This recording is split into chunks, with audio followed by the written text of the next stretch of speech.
not sure about you, man, but I've always kind of hated being the center of attention. Like, I just naturally prefer to be the more quiet guy who's friends with everyone. I'm chill, but I'm not causing any problems.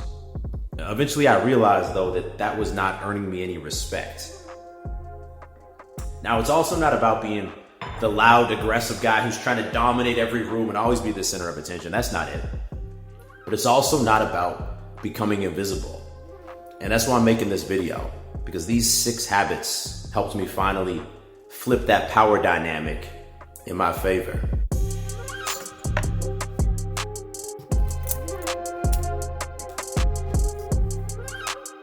All right, we're feeling fresh. This video is about to get real.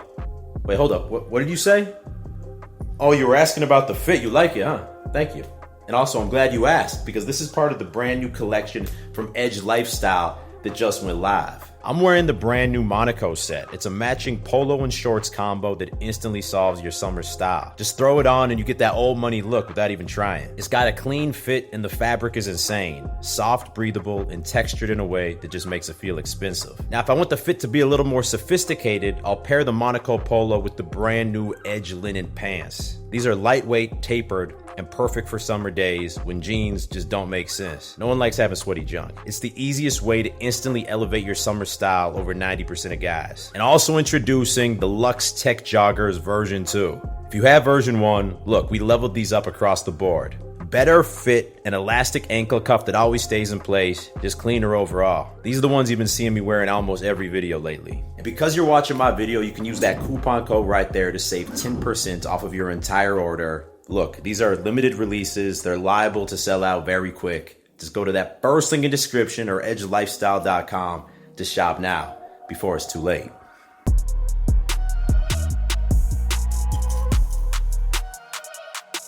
So before I got my first ever girlfriend, there was a period in which I started to get phone numbers from females. I was probably 23, 24 years old. Before that, basically zero success with women.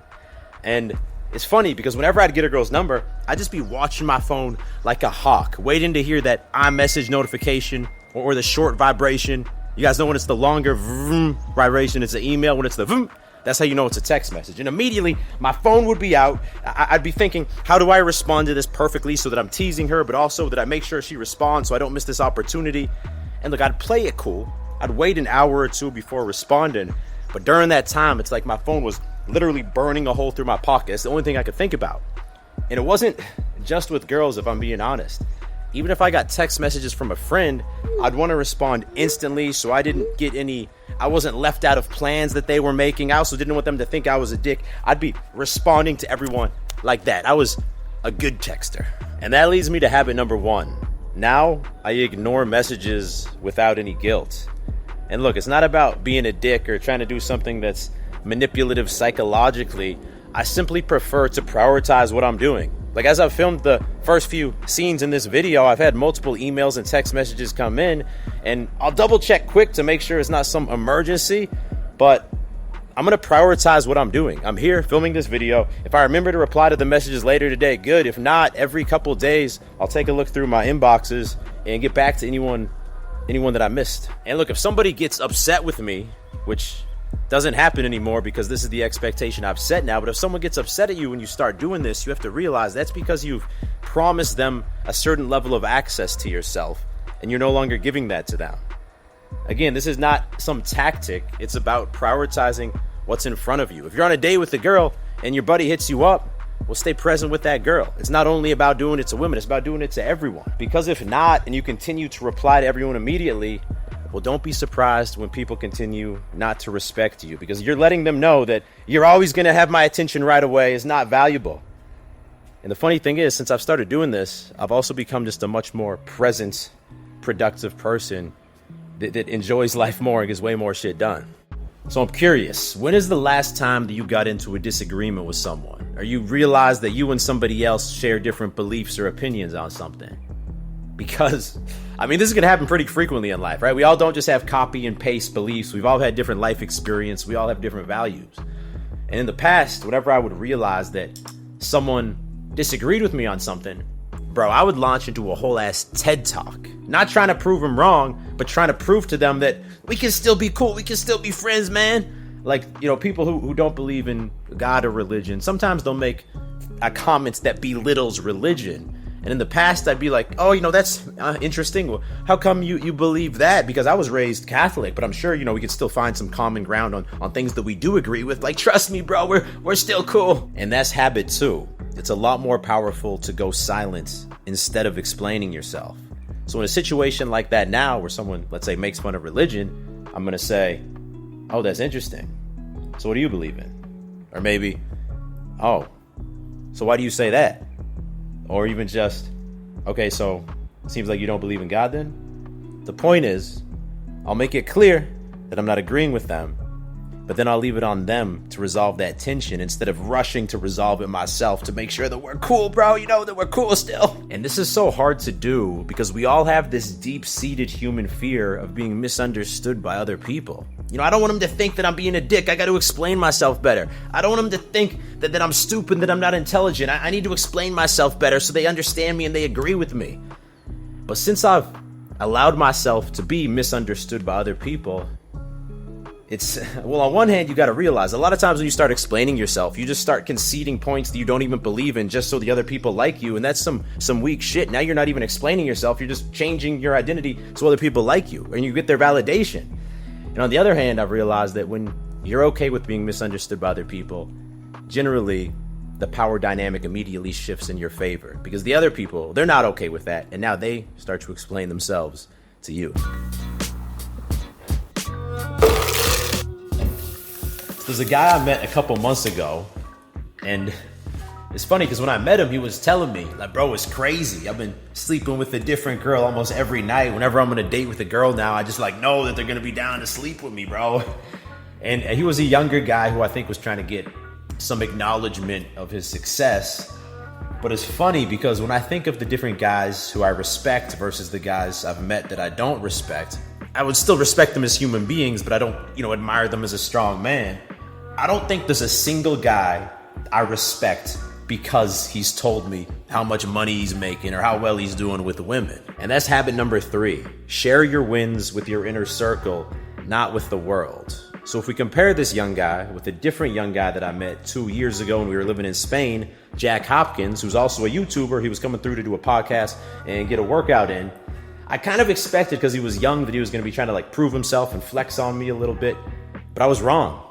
He was a bit quiet, but he was asking very thoughtful questions. He only spoke about himself when I was asking about it, and immediately I had a deep respect for him and looked at him as a guy who was twice his age and who had accomplished twice as much. And he's accomplished a lot already. That restraint that he showed, that shows true confidence. And especially if you're able to get around more and more successful men, if you don't show this restraint and you try and talk yourself up, immediately they're going to look down on you. They're going to look at you as someone who's trying to act like you're on their level.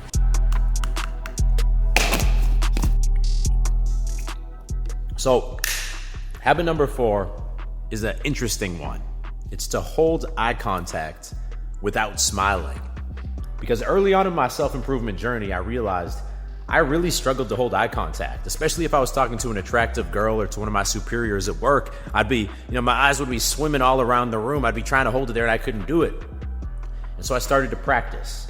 If I was checking out at Subway, I'd be making eye contact with the sandwich maker. If I was at Starbucks, I'd be holding really strong eye contact with the barista and with friends and family and girls and colleagues. And I started to build confidence with it. And I realized at first I'd always be kind of smirking as I was holding the eye contact, partly because that's how I learned you were supposed to do it for dating, to charm a girl, and it does work. And also because I didn't want people to think I was being a dick. A lot of people, if they hold eye contact, like if I'm talking to you and I'm holding eye contact like this, with a little bit of a almost mean look on my face, I'm going to come across as someone who's confrontational, and it's going to prevent us from having a productive conversation because it positions us as enemies. If you're talking to a girl, it positions you as someone who's she's probably not safe in your vicinity. And after playing with this a lot, I realized that by far the most powerful body language technique you can use is simply holding eye contact with a neutral face. Not smiling, not smirking, not looking confrontational, but as people are talking to you and you're listening, simply holding eye contact, having a neutral face, and calmly nodding along.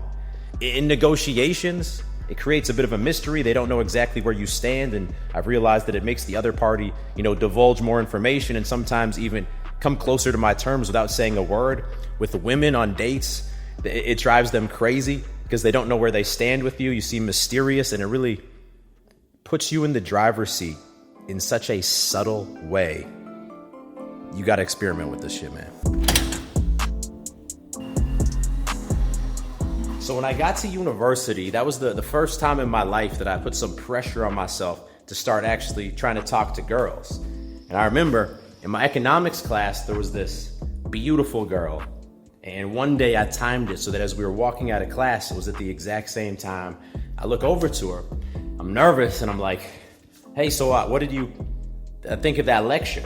Something really basic like that. But she started talking with me. And now we turned the corner, we're walking down the sidewalk together, and I'm like, yeah, let's go, bro. I'm talking to this girl. She's attractive. This is awesome. And 3 or 5 minutes later, we get to where her next class is by that building. She's like, all right, my next class is here. And I was, I was still trying to talk to her. I was like, I got to keep this conversation going forever because I haven't had an opportunity like this before. And eventually she had to, walk into the class. But, all right, I'm going to be late to class. Bye. And at the time, I thought, that went pretty well. She walked with me. She talked with me. But what do you think happened the next time I saw her? She was trying to avoid me, right? She didn't want to get latched into another conversation with some needy-ass guy, even if at first, maybe she was feeling me a little bit. And that's habit number 5. Be the one who ends the conversation. Now, the way I look at conversations is like missions. I have some objective, and once that's accomplished, well, I'm going to end the conversation. So if you're talking to a girl at the grocery store and you're like, hey, do you know where the avocados are? Oh, I'll be honest, I just wanted to say what's up. I thought you were super cute. My name's David. It's nice to meet you. Oh, what are you cooking up tonight? Oh, that's cool. That's cool. Oh, so you live around here. What? Chat for 30 seconds, 60 seconds. All right, well, look, you seem like a cool girl. I got to run. Do you want to hang out sometime? All right, cool. Yeah. So I get her phone number. At that point, it's mission accomplished. I'm not going to linger around and be like, oh my God, it's so awesome I'm talking to this girl. It's all right, cool. I'll let you get back to cooking up that dinner. Yeah, I'll shoot you a text. We'll figure it out. If I'm in a business meeting, once we've come to some agreement and we know what the next steps to be taken are, I'm just going to be the one that says, all right, cool. Thank you guys for your time. I feel good about these next steps. Let's touch base next week. You don't want to be the guy who's sitting around all the time trying to keep the conversation going because you're getting some validation from it or because you're afraid that you're going to, disappoint the other people or be rude if you walk away. Nah, bro.